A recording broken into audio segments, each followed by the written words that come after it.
Oh, I didn't see you there. There's nothing I like more than meditating on a rainy Sunday afternoon. But what I like more than that is moving my body around and making sure it stays limber and loose so that I have function for the rest of my life. How about we hop inside by the cozy fire and I'll show you what I'm talking about. This is Exercise Examples at Home Lazy Sunday Edition.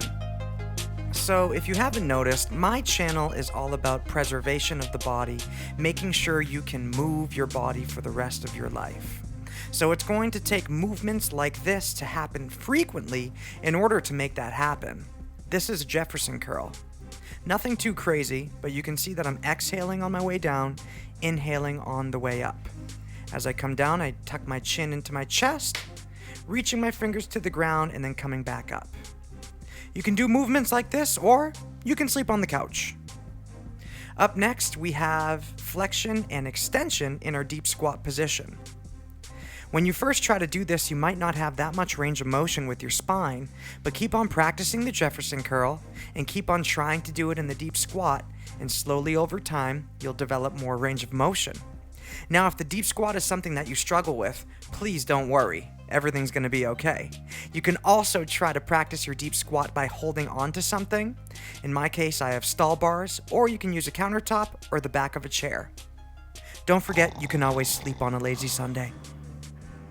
To condition our arms, wrists, and shoulders, we're going to start with external rotation of the arms. This is nice and gentle to do for your body. You can also work on moving your shoulders in and out of all four positions: elevation, depression, retraction, and protraction. If you want to be a big crazy Mac Daddy, make sure you work your first knuckle raises, keeping all your body weight vertical as you lift your body up, coming down for 2 seconds. Make sure you don't do it like this. Very poor form.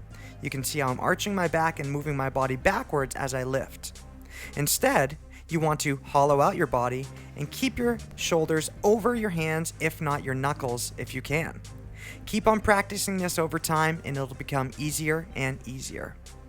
Also, if we're going to work our flexors of our wrists, we also need to work the extensors. So don't forget to do your fin push-ups.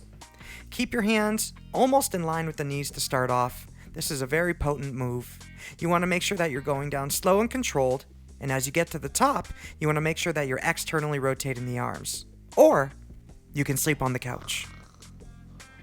And our final pattern, if you want to keep your body loose and limber for the rest of your life, this is toe stretches. Starting in a deep squat, put your hands on the ground and bring your knees gently to the ground. As you become more comfortable, over time you can do this without any hands.